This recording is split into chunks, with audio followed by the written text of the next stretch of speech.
하나님의 일을 하게 된다는 것입니다. 참 놀라운 일이 아닐 수 없습니다. 다시 모세의 경우를 보더라도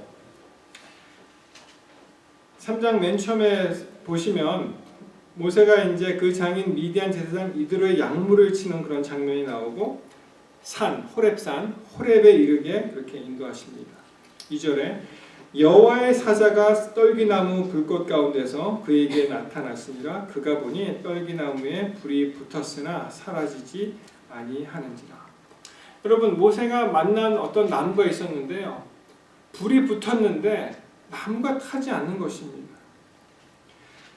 성경에서 많은 경우에 여호와의 사자라고 표현된 것은 여호와 자신입니다. 우리 하나님이세요. 그래서 4절에 보시면은 여호와께서 그가 보려고 돌이켜 오는 것을 보신지라 하나님이 떨기나무 가운데서 그를 불러 가라사대 모세야 모세야 하시매 그가 가로되 여기 있나이다. 여기 하나님께서 그를 불러내시는 그런 장면이 나옵니다. 그래서 참 중요한 것은 모세의 반응이라고 생각을 합니다.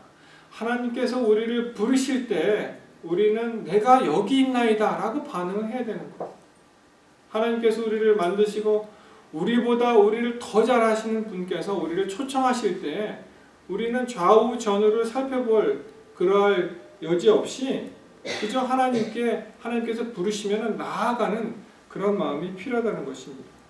모세가 그렇게 했어요. 그가 가로되 내가 여기 있나이다라고 그가 하나님께 나아가는 아주 위대한 경험을 하게 됩니다. 아까 읽었던 5절의 말씀, 하나님이 가라사대 이리로 가까이 하지 말라 너의 선 곳은 거룩한 땅이니 내 발에서 신을 벗으라.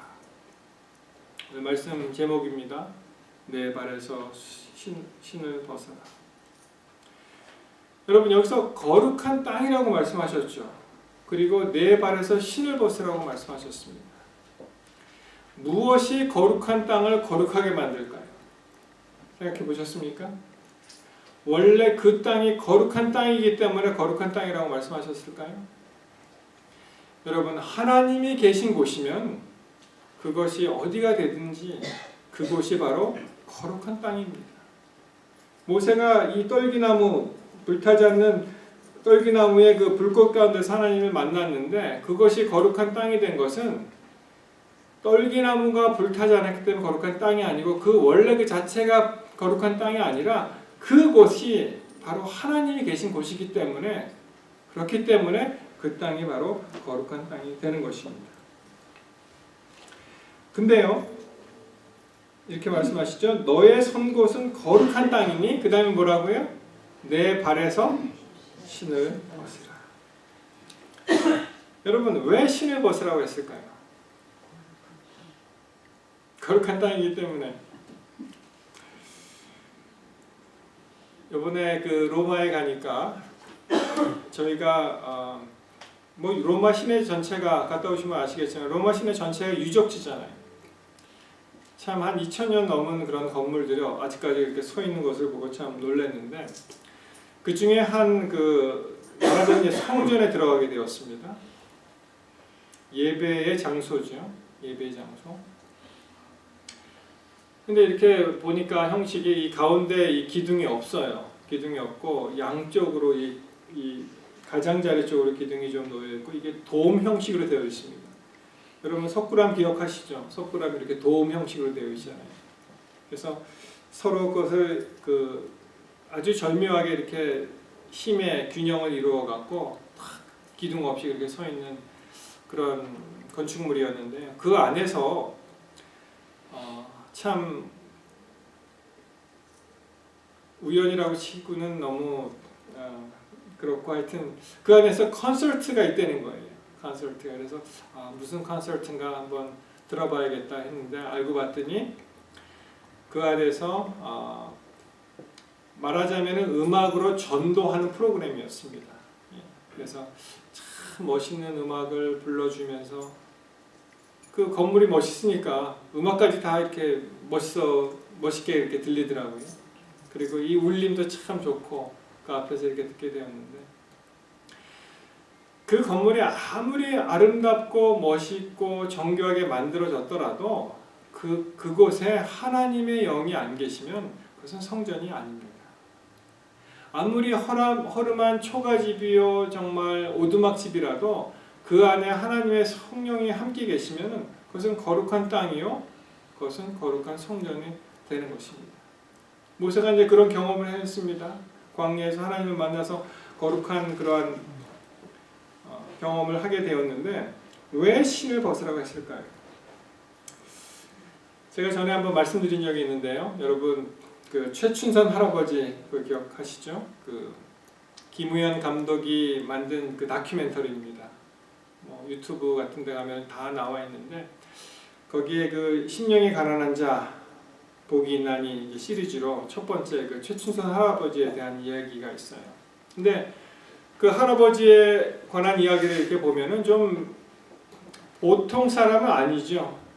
좋게 얘기해서 보통 사람이 아니고 좀 나쁘게 표현하면 좀 기괴한 사람입니다. 이상한 모자를 쓰고 이상한 경문을 붙이고 그 다음에 전도하는 사람이에요. 전도하고 그 다음에 애국운동하는 사람입니다. 그래서 젊은 여학생들이 지나가면은 영어로 그것도 Why to Korea 그렇게 얘기해요. 왜 이렇게 좋은 사람들이 많이 있는데 아직도 남북한으로 갈라져 있는 그런 비극의 땅에 살고 있느냐.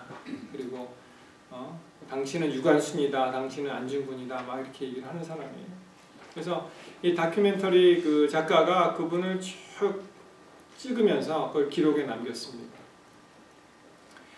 알고 봤더니 나중에 한남동 그 자택에 방문을 하게 되었는데 그분이 일본에서 유학을 다니셨던 분이셨고 굉장히 엘리트죠. 그리고 목사님 역할을 했던 그런 분이셨고 그 다음에 그 선친으로부터 그 많은 땅을 물려받았는데 김포 일대가 다 그 집 땅이었는데 이 피난민들이 오니까 그냥 좀 여기서 살게 해주세요 뭐 이렇게 하니까 그냥 이렇게 주엄주엄 허락을 하다가 그걸 다 그냥 뭐라 그럴까요? 그냥 무상으로 불화를 해준 그런 아주 대단한 분이셨습니다. 기자가 물어보았습니다. 할아버지 근데 왜 이렇게 신을 벗고 다니세요? 맨발로 다녀요. 그분이 양말도 신지 않습니다. 추우나 더우나 겨울에 눈이 오더라도 그냥 꽁꽁 얼어도 양말 안 신고 신발 안 신고 다닙니다. 그랬더니 뜬금없이 하시는 말씀이 내가 남북 통일이 되면 신발을 신어요 이렇게 얘기를 하는 거예요. 근데 그 작가가 참 모든 걸 다 찍고 그 할아버지의 그 거의 임종까지 찍었어요. 왜냐하면은 마지막에 헤어지면서 잘 가라고 하는 것이 마지막 인사였고 그분이 수원인가 어디로 가는 전철 안에서 그냥 숨을 거두게 됩니다. 그래서 그 다음에 그 사람들이 모여서 한번 자기도 해봤습니다. 왜 이 할아버지가 신을 벗었을까? 그래서 뭐라고 얘기했냐면은 우리도 함께 다 한번 신을 벗어보자 이렇게 얘기를 했어요. 그래서 그 추운 날 이 신발도 벗고 양말도 벗고 맨발로 땅에 서는 그런 경험을 하게 되었습니다. 그랬더니 그 사람들이 결론적으로 느끼는 그런 감정이 무엇이었냐면 나를 굉장히 겸손하게 만들어주는구나 라는 것을 깨닫게 되었다는 거예요. 신발을 벗으니까 아무것도 신은 것이 없이 맨발로 땅을 디디고 서니까 그렇게 마음이 겸손해지다라는 것입니다. 여러분 제가 그 다큐멘터리를 보면서 하나님께서 이 모세를 사용하시기 전에 겸손의 공과를 가르쳐 주시는구나. 그리고 순종의 공과를 가르쳐 주시는구나 라는 것을 깨닫게 되었습니다. 이러한 과정이 없이는 모세의 생각에 내가 모든 것을 다 내 힘으로 했다. 내가 이 일을 했다. 내가 출애굽을 했다. 그렇게 생각할 수도 있었지만 이러한 과정을 통해서 아니다. 내가 한 것이 아니다. 하나님께서 하셨다. 하나님이 하셨다라는 것을 모세로 하여금 깨닫게 하고 또 하나님이 하신 것을 기억하도록 그렇게 섭리한 것 같습니다. 그럼 우리가 생각할 때 우리가 하나님의 일을 할 때 우리는 이렇게 생각합니다. 많은 경우에 하나님이 나에게 힘 주셔서 내가 했습니다. 이렇게 생각을 해요. 근데 그것이 아닙니다. 그것이 아니고 우리가 완전히 하나님께 굴복할 때, 우리가 완전히 surrender, 완전히 그 앞에 무릎 꿇고 굴복할 때 일은 하나님께서 하신다는 것입니다. 모세가 경험했던 것은 내가 한 것이 아니고 하나님께서 나에게 힘을 줘서 내가 한 것이 아니고 내가 완전히 하나님께 굴복했을 때 하나님이 나를 통해서 하나님께서 일을 하셨구나라는 것을 그가 깨닫게 되는 것입니다. 아멘. 사랑하는 성도 여러분, 우리의 일은 어떨까요? 많은 경우에 우리의 경우에 있어서도 우리의 힘으로, 우리의 재력으로, 또 우리의 능력으로 하나님의 일을 흉내내지는 않습니까? 이 모세의 경험을 통해서 보면 우리에게 요구하시는 것이 하나 있는데요. 그것은 하나님 앞에 완전히 굴복하라고 우리를 초청하십니다. 그리고 일은 하나님께서 하신 것입니다. 우리를 통해서 말입니다. 사랑하는 성도 여러분, 우리가 완전히 주님께 굴복할 때 하나님께서 우리를 통해서 일하신다는 것을 깊이 간직하게 되시기를 이 시간 간절히 바랍니다. 아멘. 주께서 우리를 통해서 일하시기를 원하십니다. 우리가 할 수 있는 유일한 것은 우리가 무릎 꿇고 주님께 간구할 때, 주께서 우리를 들어 쓰실 때 우리가 하나님의 일을 한다는 것을 이 시간 꼭 기억하게 되시기를 바랍니다. 아멘. 오늘 이제 겸손 예식을 통해서, 세종 예식을 통해서 우리가 예수 그리스도께서 걸어가셨던 그 길을 우리도 한번 체험해보고 다시 한번 모든 것을 씻어내는, 우리의 더러움을 씻어내는 그런 세종 예식을 이 시간 함께 하시겠습니다. 우리 같이 기도하시고 2층에 올라가서 우리 성만찬, 세종 예식 성만찬 다시 내려오셔서 성만찬 예식을 하시겠습니다. 함께 기도하시겠습니다. 하늘에 계신 우리 아버지시여, 주께서 우리 각자에게 허락하신 그러한 목적과 또 우리의 삶의 의미들이 다 있을 줄 믿습니다. 주님, 그 뜻을 우리가 이루기 전에 우리가 먼저 겸손하는 그러한 자세를 배우고자 원하오니 주께서 우리와 함께하여 주시고 우리에게 겸손의 공과를 가르쳐 주셔서 예수 그리스도께서 가신 그 길을 우리도 따라갈 수 있도록 주님 도와주시옵소서. 우리가 다 이제 올라가서 세종 예식을 할 때 주님을 더욱 바라보며 또 봉사하신 예수님을 생각하며 또 더 큰 일을 우리를 통해서 하실 하나님을 기억하는 그러한 시간이 될 수 있도록 주님 도와주시옵소서.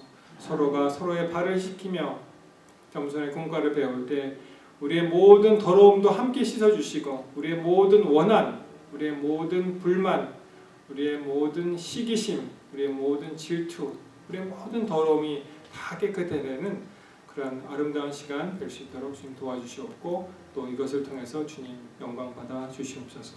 예수님 이름으로 간절히 기도합니다. 아멘. 우리 함께 올라가셔서 세종 예식 하시고 다시 내려오셔서 성만찬 하시겠습니다.